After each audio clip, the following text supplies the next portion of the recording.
that one, that one. 1, 2, 3. Uh-oh. I forgot to add one to this, but that's okay. So, hey everyone, David Yarde here with The Longest Yarde. We're on episode number 4. When this started, I didn't even know what direction it was gonna go. And we were just talking a little bit about like how all the pieces came together. But before we get any deeper into it, I don't want to butcher your name because I know how people to introduce yourself to the audience, tell them about like what you're doing now, and then we're going to jump into how did you get here?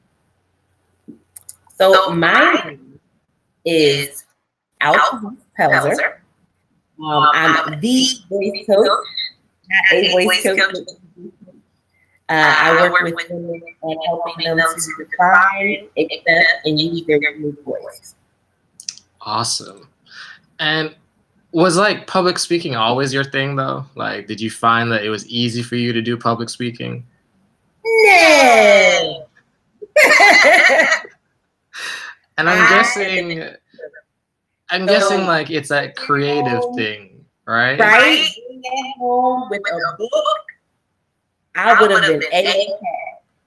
Writing some poetry, I am A-OK. But putting me in front of 100 to a couple hundred people, that was not me. And I get this because it's one of those like now, I mean, I've done a serious amount of public speaking. And each time I have like this huge swell of butterflies beforehand where I'm like, I can't do this. Like, uh-oh, I'm going to forget everything that I've like, even if I have presenter's notes on. And then I get up and I start talking. Then I see a couple of heads nodding in agreement. And then I'm like, okay, maybe I'm on to something here. And I keep going. And then by the end of it, I'm like, oh, that was so stressful and horrible. I can't ever do that again, but somehow I find myself doing it again. So this is the happy part, right? You're helping people, you're empowering people, especially women who've been through abuse. But there's always that hard part or that longest journey, the last 10% of any project, where it's always difficult, where you're back a rock, a hard place, and a cement building all pushing in from, whatever side. What did that journey look like for you? And what were the things that you were able to leverage from that journey to get to where you are today? So that journey included a conversation with my oldest. I am the mother of 2 amazing teen girls. Wow. Who are molested. And we had a discussion about trust. And it was in that moment that I learned out that I myself had been molested as a child, and I had not told them. So that conversation was what propelled me to start working with women. Because she said that the most proud moment that she ever had of me was that conversation. So I said, okay, great. I know what I'm going to do. I'm ready. I'm excited. Let's go. And then on December 1st of 2020, and that was my moment to say, I'm going to move forward. I'm going to retreat back and, curl up in the ball and move the bed and just cry.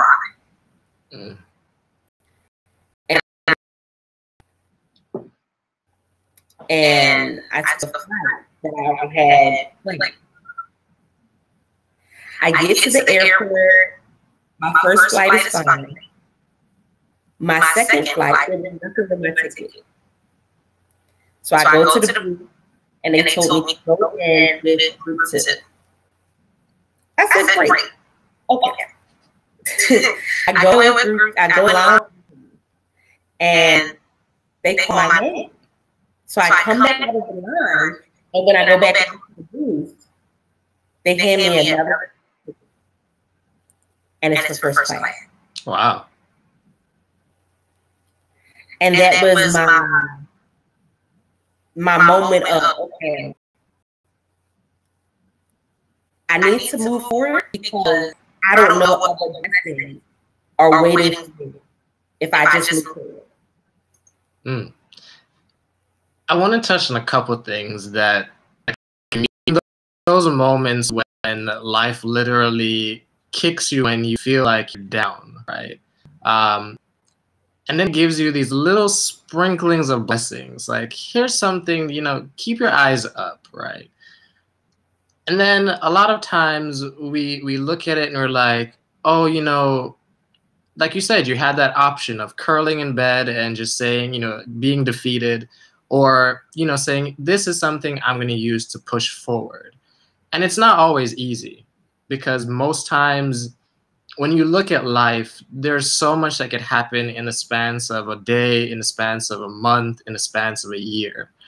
I know a lot of people had a 2017 that was an emotional roller coaster, to say the least. Like, I know I did. Exactly. And so you hit this moment where you have this clarity. You pretty much have nothing left to go forward in that was it like energy feeling where you felt, you know, this is a thing that is not gonna let me sleep unless I do it? Was it like that, or was it more like, you know, I'm curious to find out where this is gonna go? It was a moment of saying, I've always been the one. I've always been the one for everybody else.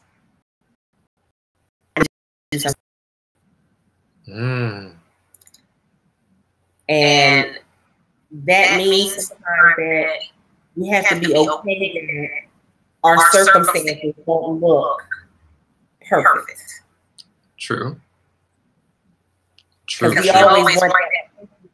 We want that perfect. Like, who doesn't want to do the touchdown, the perfect run? Everybody. Not you open straight 3 times. You want to do the whole like chicken noodle soup with a soda on the side? Like, I want to do that, right? I want it to be epic. Yeah. But sometimes we forget that even if I stumble into the end zone, I still made it to the end zone. That is true, right? Like, I feel like some of the greatest plays or even the biggest turning point in a game is when someone stumbles into the end zone. Trajectory of that story, whether it was a loss for the underdog, completely around. And now you have that confidence where you're able to keep pushing forward, to keep doing the next thing, trying the next thing. So you knew you were a people person. You knew this was a thing that, you know, you were aligned with your energy, with your values, and where you were able to provide value for others. Did your moment of success like happen right after that?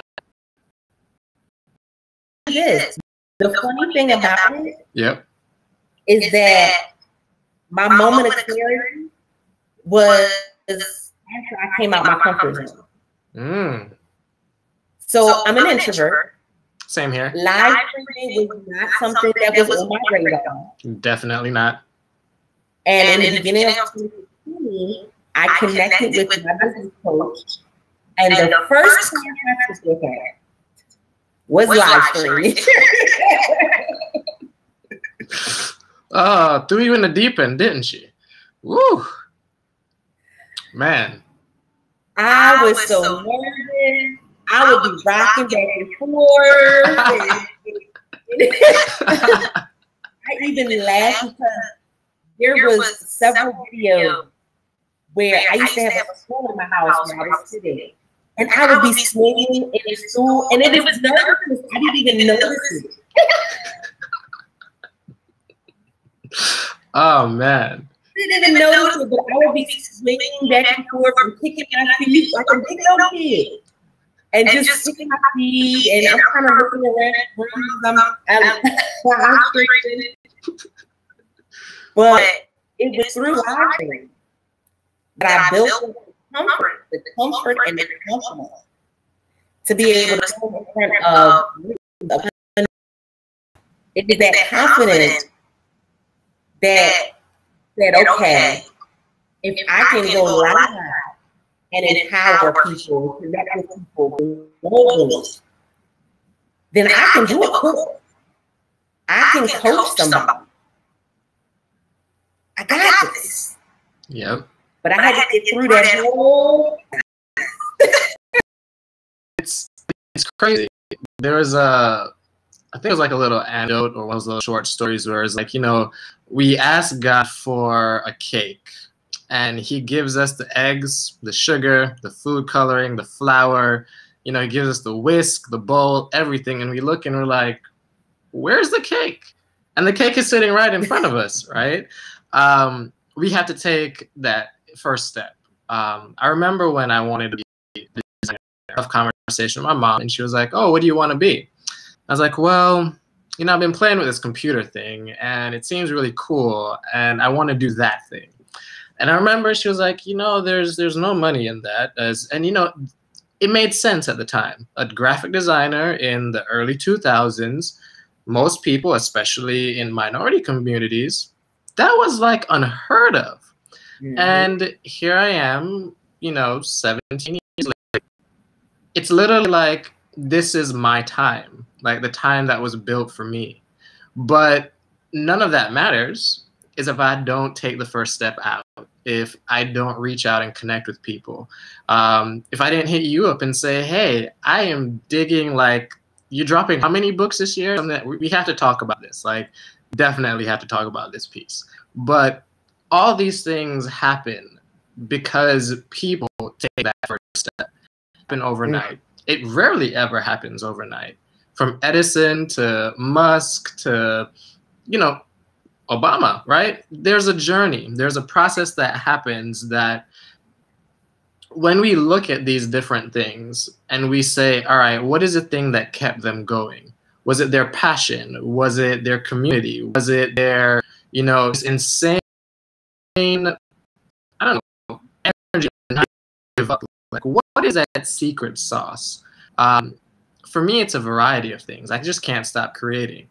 It doesn't matter what I'm doing. I don't know what's wrong with me. Maybe it's just being a creative. I used to fight it. Now I just enjoy it because why not? Creating more good, empowering people in the process. Those are the things that I feel as being a creative, it allows us to handle those dark moments in life and put it into a perspective where it gives other people a representation of hope, I guess you could say. So what would you say is your secret sauce that kept you going when, you know, you had all this passion, you had all this confidence, you're booking all these gigs, but things are still going wrong? So for me, it was two things: my support system and my business. And it was hard for so long. I was that mother that I slept on the floor so they had a bed. I slept on the couch so they had a room. It was a sacrifice. Was it just going to be for us to survive? Or was it going to be for us to survive? Right. So I literally had to make that decision every time I woke up in the morning, every time I went live, every time I launch something. It's building something for them. And it could be, you know, they may go off and do something amazing. They may go off and just do something simple, whatever it is that they do. Giving them the yes that I necessarily did not have. Yes. Or never thought about it. So true. So true. Oh man, like I look at my daughter, right? Like I took her to school this morning and on the drive, like sometimes she'll tell you which way to go. Like, oh no, that's the wrong way. And I'm like, you're only been on this earth, not even, I don't know what's happening right now, but this is the right way to get to school. Or we'll go in and she'll see like, you know, the trail from a plane in the sky, and she'll be able to spot the plane. And I'm like, what kind of like eyesight do you have? And it's just like, all right, well, I'm doing this thing now, and I'm doing it for, you may not even think that you're doing it for them, but subconsciously you are. Like, you're giving them that extra piece of runway that you didn't have as a kid. Like, I wish I could go to like dance class, right? Like, I remember when I asked my mom, hey, I want to go to like the home economics club, and she was like, little boys don't do that. And I was like, well, I don't really care these things, because this is what I have a passion for. This is what I like doing, whether it's baking a cake, whether it's, you know, painting something on a wall, or, you know, picture. Like, creativity is just pretty much capturing that story or that emotion and giving that experience to someone in a way that not only can they relate with it, but they can build on top of it. And what's better than being able to build out, regardless of what your kids choose to do, a way for them to be creative and choose their own creative journey in life. And so I was against having kids for the longest while. Anyone that knows me is like, yeah, David as a parent is a very interesting thing to observe. But the more I look at my daughter, it's just like, man, you're a cool little thing. And I really, really want for when you reach my age, you're not trying to undo the, you know, the bitter, the hurt, the pain, the brokenness of the past. That you just have this runway of momentum that you could already leap with, because that's when things start to make a difference between each and every generation. When you're not battling, you know, having to deal with those moments in the past where it's like, wow, I can't believe that person let me down, or this person disappointed me. And yeah, she'll have her disappointments, as all of them will. They have their own set of expectations, different from us. But like, oh, wow, I have this opportunity, then it becomes a lot easier, a lot better for them as they move forward. And then they get to do really, really amazing things. But somehow you figured out how to leverage all of that. And this year, 2018, you're doing something massive. Like, how did you lay this out? How did you figure out all the ideas? Like, how did you organize this? Like, this is awesome. Like, wow. So I said, live their best life if I'm not pushing and living mine. Amen. And so I set the goal of publishing 100 books. I set a goal of traveling to far off places and being able to speak on international. I told to dream big. And because I've done that, I've given them the option to do the same. So, for instance, I definitely, this is something I've been doing for the last year. With my business and speaking, I've done more track. Before that, I didn't have no parties after that. And now I'm going 6 and 7 different places a year. That led the girls. One is going to Panama, and one is going to Greece. Ooh, that is awesome. And that felt so good. Felt so good. So good. As someone who raised in the quote unquote, but not raised in the best of situations, not raised with a silver spoon in my mouth, not raised being able to have all of these opportunities. looking at them and saying, wow, you're going to have a peace skill before most people do.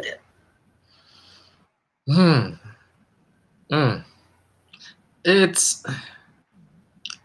I feel like that's a proud parent moment, right? Like when you're able to do something for your kid that you're not judging your parents for not being able to do that, but you're happy that you were able to figure it out to do that for your sequel, right?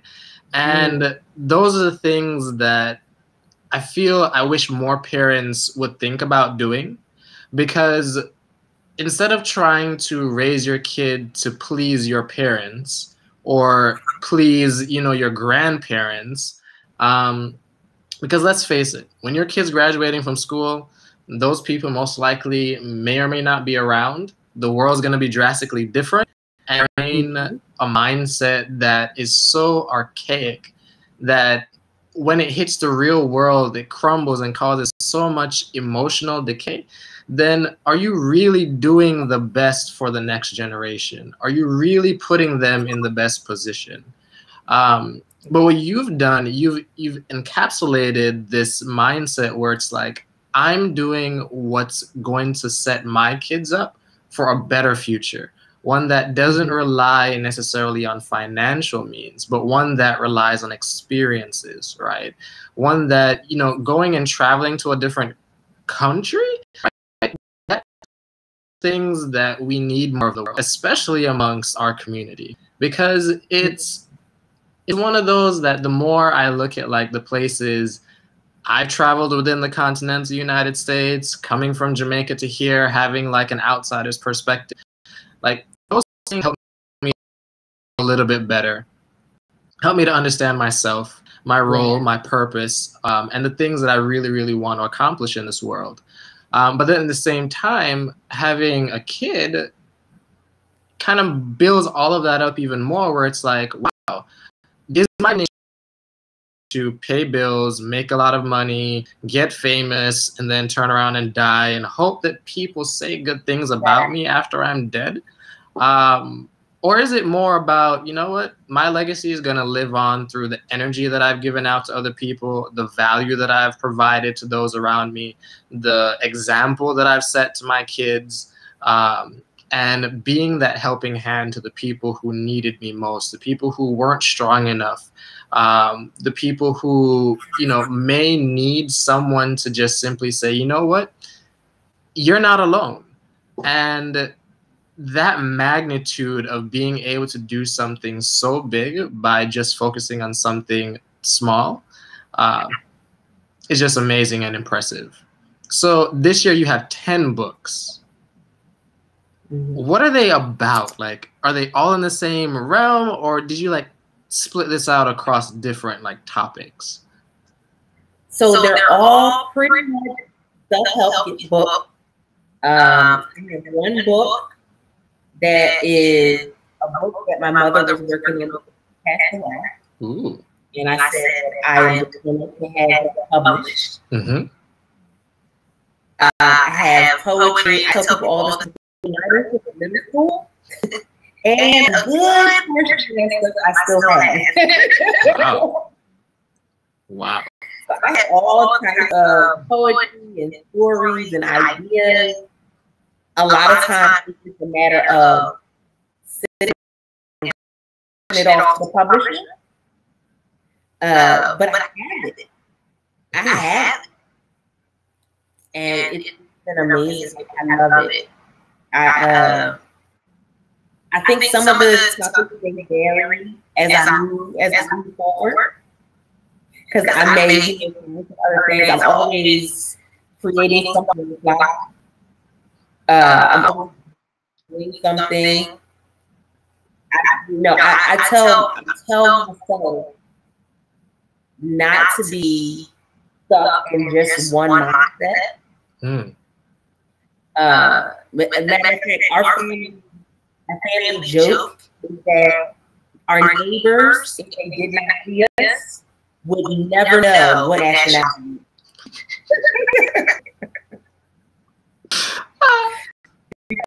Spanish, French, and Korean. What? They listen to K-pop, reggae, gospel. You gotta get it in there. It's just everything. Nice. Like, I'm not gonna lie, I love me a good Korean drama. Like, they know how to tell stories in those Korean dramas. Next thing I know, I'm sitting here and I'm like, oh, it's 3 a.m. and I've written all the stuff while this drama is going on in the background. And I'm like, hold on a second. And then you see the credits and you're like, okay, this is the last episode. And then they start playing scenes from the next one in the credits and you're like, hold on a second. They're not even wasting space. Like, these people don't play around. And then next thing you know, you're like wrapping up season 1 and you're like, oh, I'm so glad there are 3 seasons on Netflix.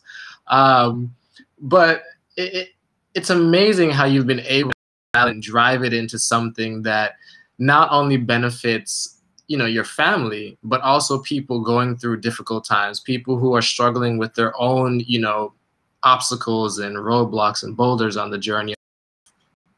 So now I want to get into the practical round, right? You know, morning routines. When you wake up in the morning, like, how do you get your day going so that you have the maximum amount of creative energy?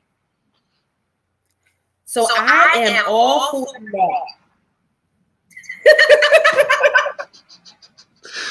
I'm sorry, but I want to know why you're into naps before I share why I love naps myself. I am all for that. I am an early bird. So I'm normally up about 4 a.m. Working on things for college, creating new things. So about 3, 4 o'clock, I start to like wind down. And so, yeah, I love naps. I'll take a nap, and then that allows me to. Like, we have nap time in school, right? Like, you grow up, you have nap time, and then somewhere it's magically erased, and we have no more nap time. Kids nowadays are lucky if they even get recess, which is like another rant for another time. But for me, I love naps because I'm a night owl, right? So the daytime is not a lot more exciting. Like, usually it's client meetings, you know, programming, whatever. Nighttime, the full creative guns come out. I'm writing, I'm like, you know, listening to music, watching something on like the TV. Then I'm like reading a book and I'm like, man, why can't I do this during the day? Why am I not this productive? So during the day, I find like after lunchtime, I try to build exercise in my routine, you know, wake up, drink some water, make sure my body's not in like a fight or flight response. But that mid-afternoon nap, right? It sets me right. Like, especially if my kid is in school that day and I get a, you know, a 30-minute nap in 4, 5, 6 o'clock the next morning, and then everybody is waking up and I'm like, oh, I'll see you later. But those little things, and if you go throughout history, right, naps weren't just a thing that people did because they felt lazy or demotivated. It was actually a part of their culture. It was a part of how they were able to conquer, you know, different kingdoms because they were able to rest, recharge, and keep going. I think it's just now in our culture with the whole hustle and grind and put in the work in a thing where we don't take it seriously. And a lot of the health issues, mental health, emotional health, physical health, all of those come from an imbalance or improper rest. I know personally, I'm more prone to develop like depression when I'm not resting properly. I'm gonna be more grumpier towards people, even people I am super excited to always be around. If I know I'm getting off like course one day and like I'm angrier than normal, 15 minutes. All right, that definitely puts things into perspective. Or take a walk where, you know, it allows my body to rest without me having to be actively focused on something. And I think we confuse rest with sleep way, way too often. And so I think naps or resting times are really, really great for recharging and reinvigorating you. And I want to bring those back. Like, that should be my campaign this year. Bring naps back. 2018. Yes. Really so. I have been known, even when I do long events, that when we have that break time between the morning session and whatever we're doing evening, no one can.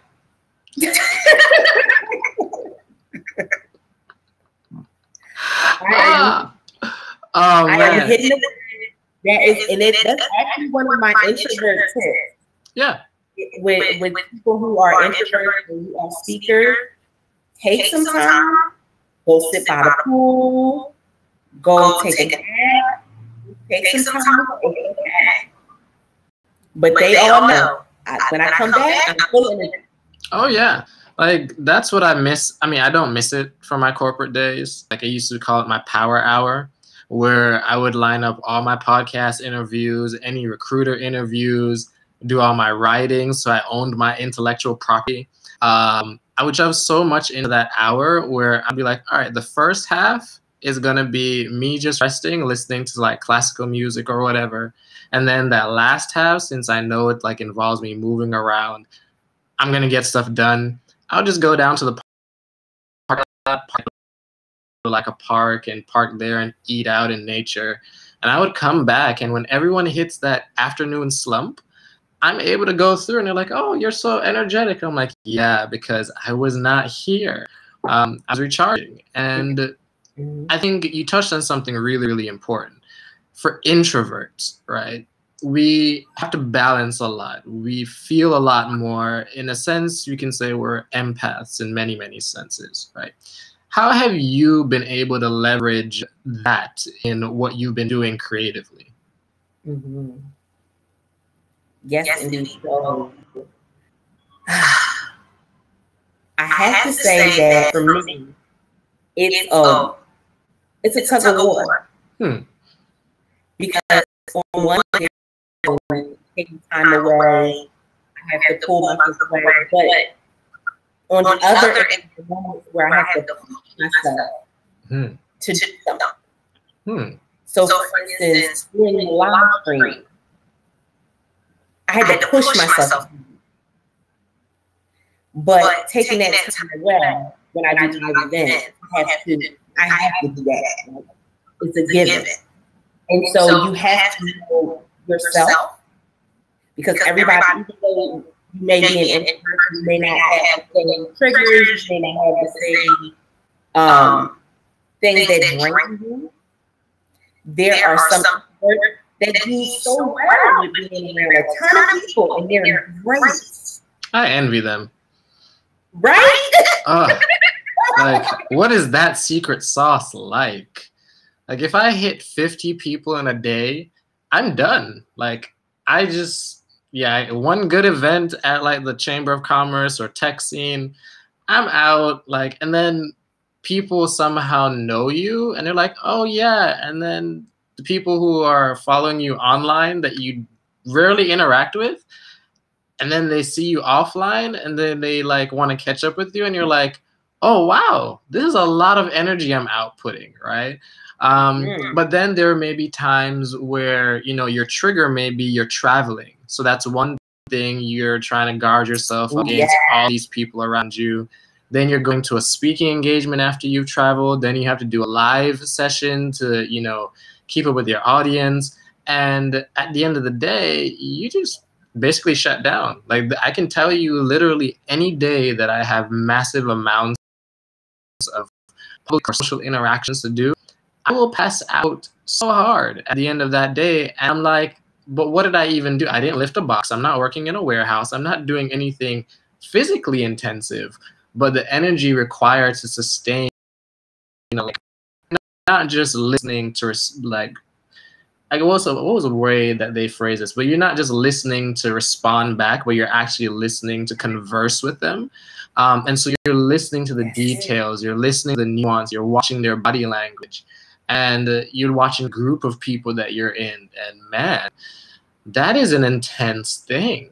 So I am impressed by your ability to channel all of that and balance it out. And so I'm guessing one of your practical ways of doing this is building in buffer times in your schedule. Yes. Even when I do live events, I usually show up a day before and leave a day after. Yep. Because if I try to leave that day up, by the time I get home, I'm done for the next week. I completely drained. Yep.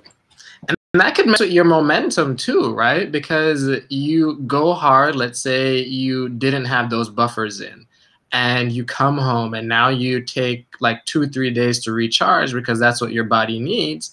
And now you've lost the momentum that you've worked so hard to build.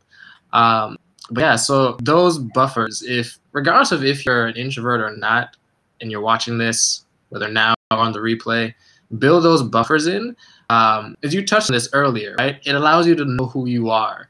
We're interacting with so many different people, so many perspectives, so many emotions that are being thrown.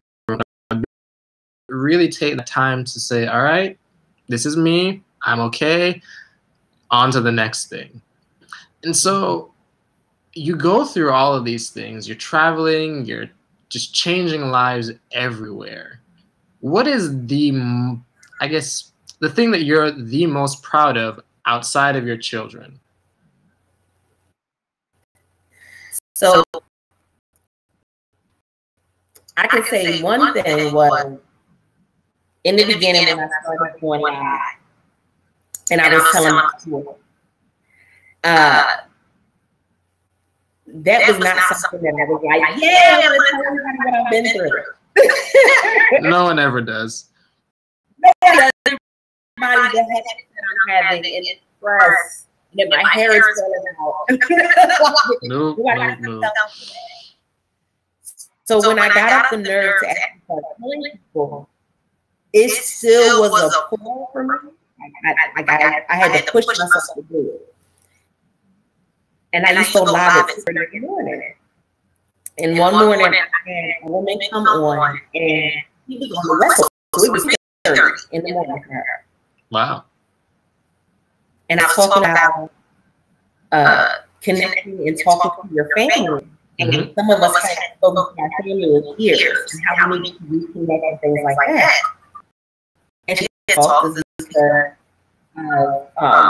being masculine and her family believing her, and like we had this whole conversation.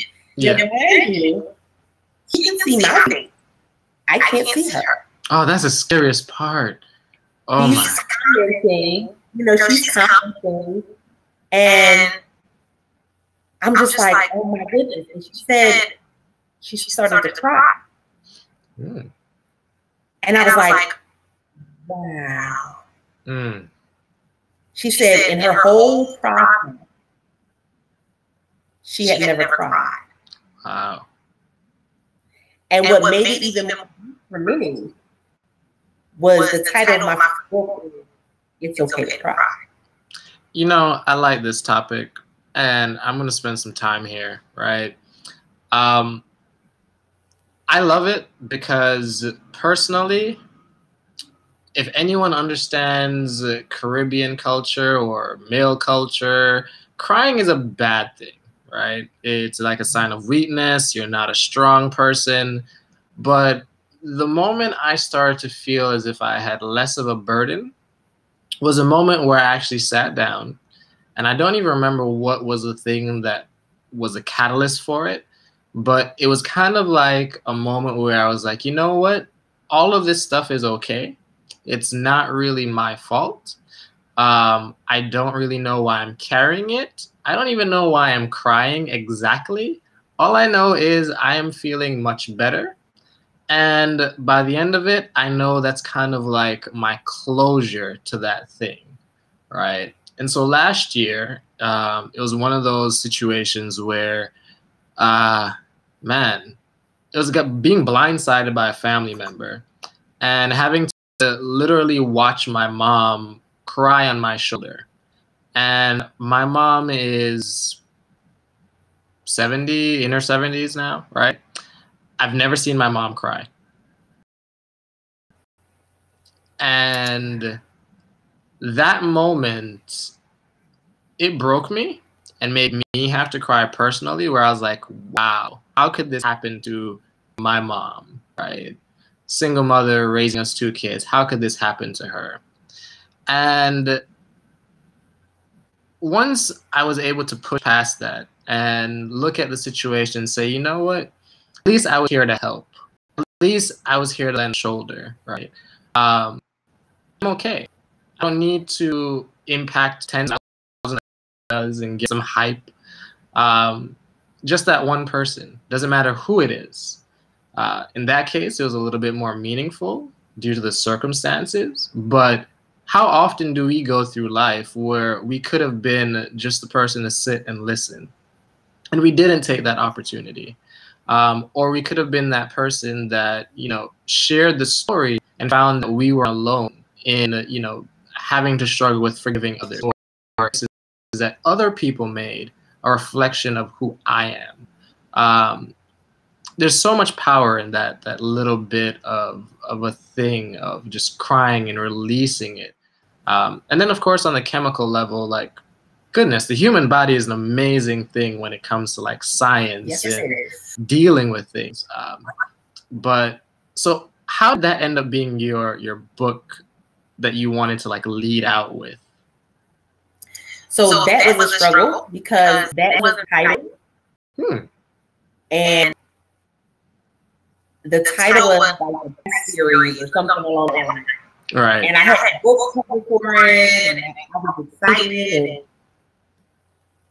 when I looked at the book and broke it down, I was looking through it, I just had a nudging where God was just like, this is more than one book. Each of these chapters is something different that people do. And they may not need the whole thing together as a process. They may need everything in there. But there's somebody that specifically go through learning the power in it. And I said, oh, I guess I feel myself because I was like, who is this not a book called? Who is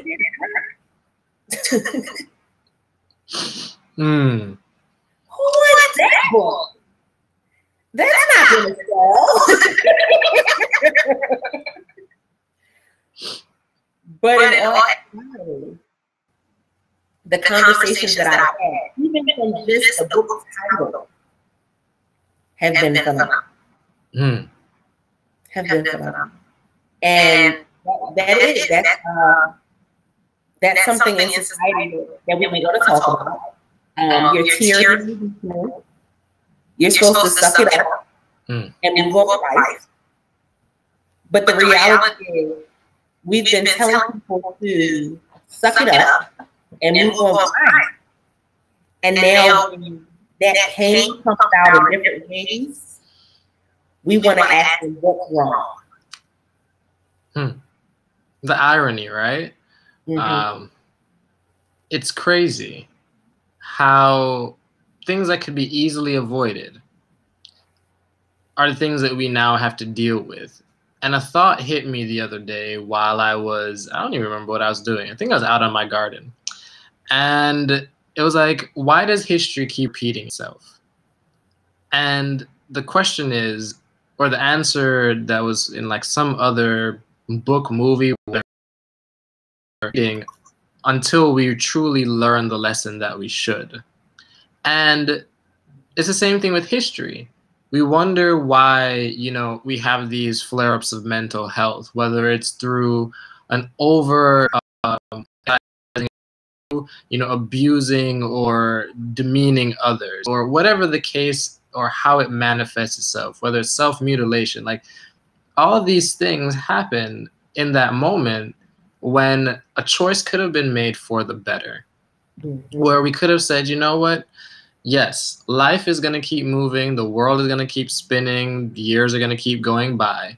But if we don't deal with this now, it's going to come back out later.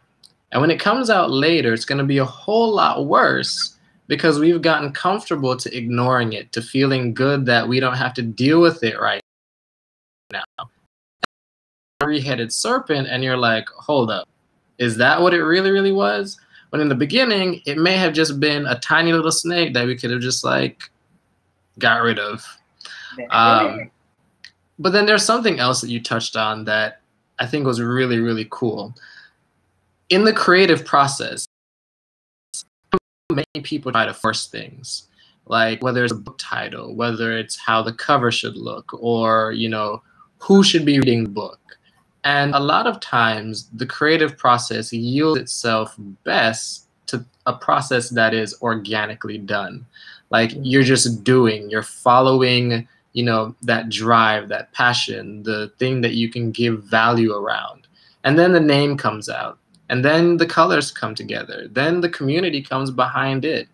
And, you know, we touched on this earlier where people get excited or they want the cake at the end, but they don't want the process that goes into it.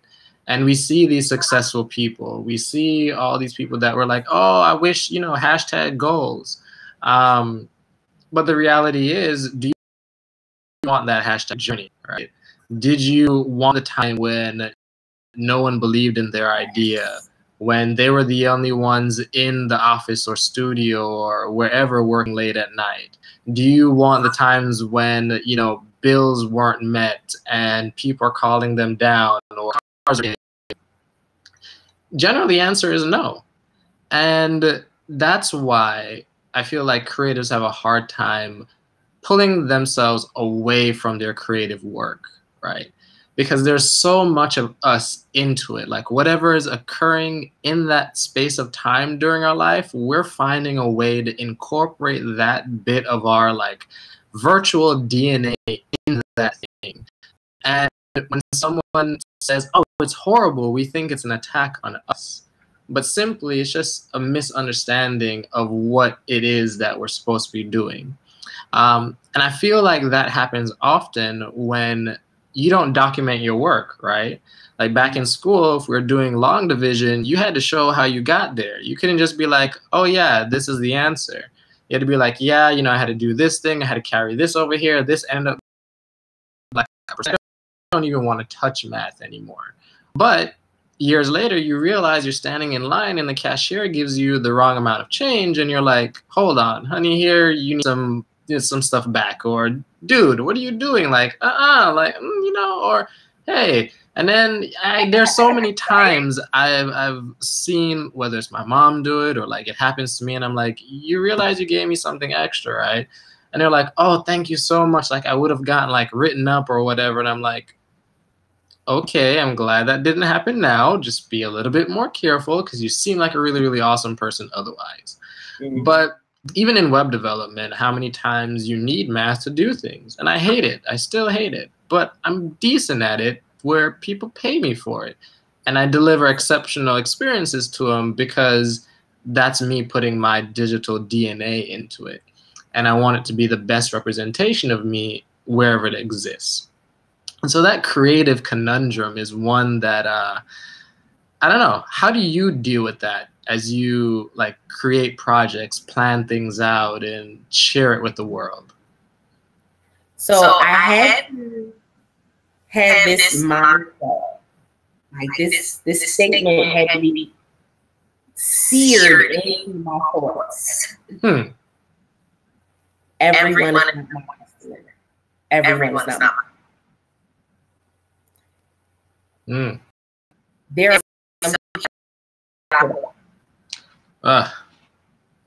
this is so true. So true. Oh man. And when we're as a creative, we're like, what is wrong with you? Like, don't you get it? Do you not see the vision? I need you to listen to this vision. Like, oh man. And so since we can't take everyone, I have to get into my mindset. Everyone is not my client. Everyone is not my customer. And so there are going to be some things that I got that people don't like, True. There are going to be some things that people love, the negative aspect of it. I have to be able to shut that down. And that may mean I don't read every week. So true. That may mean that I don't respond to every comment or every message. I have to know. And for me, when people would message me, I would respond immediately. Oh, so true. Can't even tell you how many times it's like, oh, and you know, the funny part about it is like during my corporate days, I thought this was a good thing, right? I thought that as soon as the email came in, like I had to respond to it or be like, yep, I'm working on that now. And then by the end of the day, I have 15 open, and they're like, oh, David is just such a reliable person. Like he goes an extra mile. And I'm like, no, I'm killing myself. And these hospital bills kind of show that I'm dying because of this. And so that portion, right? Like intentional self-care, where you're not being selfish, but you're caring for the energy that people need to tap into or people are expecting to tap into. Whether it's through your work, through your presence, you know, it's important to guard that in so many ways. And especially when your kids are looking at you and they're like, oh, well, mom is doing this or dad is doing this, then that means it's okay for me to do this, right? And then that same mindset goes to relationships, treated or, you know, pushed through life. And so, man, it just, those little things just keep getting to you each and every time. And they compound into something so much bigger if we just do them, right? And so going into kind of like a final bit here, how do you stay positive on a day-to-day basis? Okay. So I'm going to give you I'm going to give you the inside scoop. All right, I'm ready. Or what it means to be more. I am so silly. I see things different. I act different. I speak different. I'm the mom that earlier this week, my team sent me a message, said they were getting out for me. And the dialogue was just like something you would just laugh at. I posted it. And my little sister, she says to me, oh, you know, we're getting out to, you know, 2:45, we'll be home at like 10:45. And I said, no, Brenda. And her response was, do you want me to stay in Korea? And then I did the little shaking my head. And so in Korean, she said, I love you. Aww. And I said, don't you be cussing at me in Korean. Next week you come home early. You got to stay at school. Oh, man. But I responded back to her saying, I love you too. And that is the type of thing that I do to stay positive. Like I go ahead and I enjoy the moment. And it may be like 2 hours behind your head. Oh, man. But I was texting her and my daughter, I was texting her and I said something. Oh, how sweet. Nice.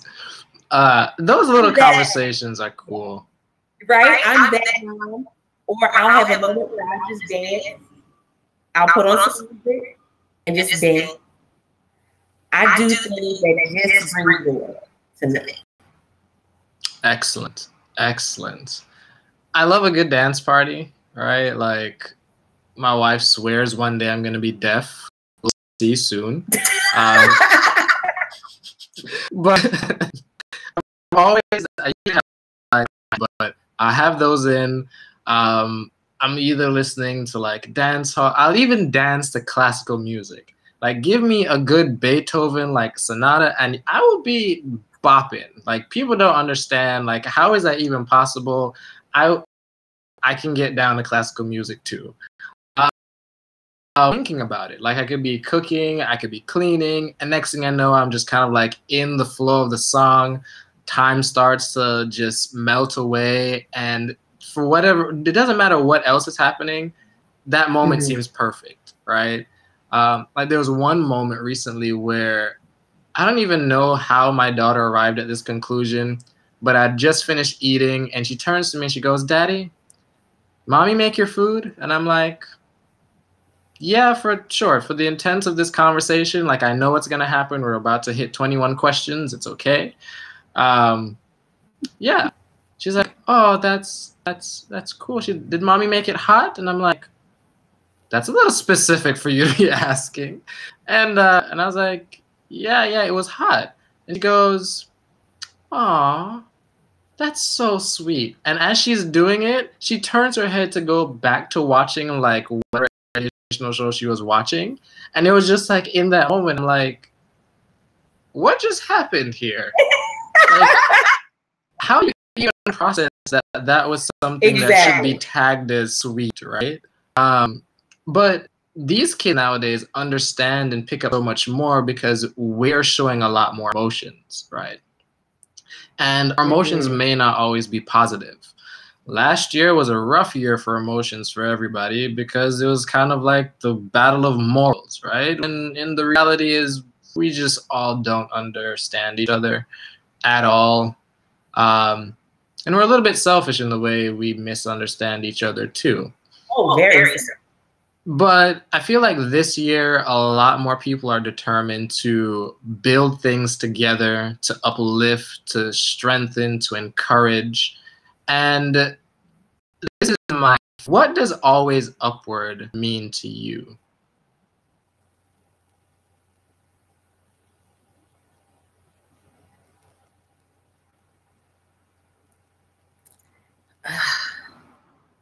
I know it's a heavy one.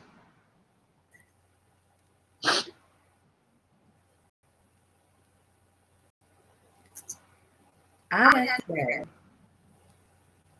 with everything I've been through, everything that I've been able to be a part of, it's freedom.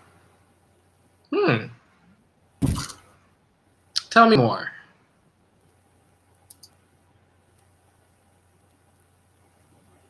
I spent so many years trapped in my own thing. And I, when I first started going live, I told people that I'm the person that comes into your personal prison and I push you out. And when we think about prison, we look at the, I'm going to say it's a brick. We have brick walls. Those brick walls are all the things that we've been through.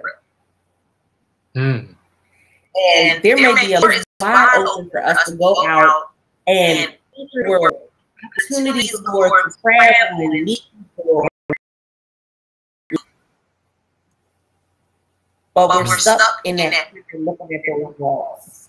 We're stuck rehearsing all the things we've been through, the negative words people have said, the labels that people place upon us.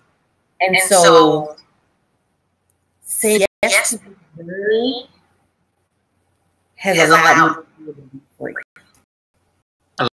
Come out of that prison, to look at the brick and start taking them apart piece by piece and build a book.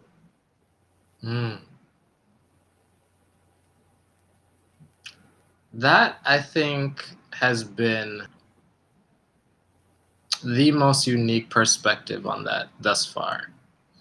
I thought about it in terms of, you know, the usual on God.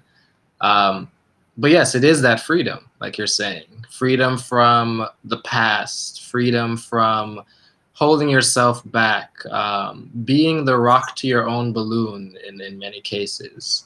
And so that is really, really awesome. I like that. I like that perspective. This is this is the thing I like about talking with other creative people. It's just kind of like you never know what's going to happen. Exactly. There's so many different perspectives. Like we could have all grown up in the same place, ate the same food, wore the same clothes, but just because we're creative individuals, the moment we start to think, like tons of stuff happens. And realize you don't have to be an author, you don't have to be a speaker, you could be an accountant and be the most creative accountant because you're understanding how all of these numbers work and profit and loss statements and things the average person doesn't understand. So I think the biggest thing that I've taken away is to own that story, to own that journey, to push yourself so far out, scaring yourself with the level of success that you've been able to achieve because you took that chance. So before we wrap up, what is one thing that you want people to put into practice today, and where can people find you after our show? So I think that everybody should start taking that. Word. I think we should have a national campaign or a national network or something. But I want to say that starting today, say yes to you. Whatever that means for you, it means something different for everyone. It may mean eating up. And I've done this before, and people have laughed. It may mean eating dessert before dinner. But just say yes. And people can find me on social media. If you go and look at Find Your Voice Now on LinkedIn, Periscope, Instagram, Facebook, you'll find me. And then also, you can look me up at the on Twitter. Awesome. And we'll drop the links below in our like little description, all that, so people will be able to find those easier as well. Many, many, many thanks for giving me tons of like practical things as a creative that I can implement. And I'm excited for you this year because like I said, I'm still working on like my second book, and you're about to drop 10. So I don't want you to like literally like take a moment, celebrate like where you are now, because only more amazing things are gonna come after this. I'm excited. Like it makes me wanna just like it. You literally should. Like I think every creative after every project should have that moment where they're just like, all right, I don't care who's watching Dance Party, I survived. Exactly. Like it's an important part of the process. But thank you so much for joining me. We're going to drop those links in our description so people will be able to connect with you. We're definitely going to stay in touch and collaborate on some stuff this year also. So I'm excited for 2018. Thank you guys for watching episode 4 of The Longest Yard. Hope you were able to take something valuable away from it. Keep aiming always upward and keep creating more good in this world. See you guys in our next episode.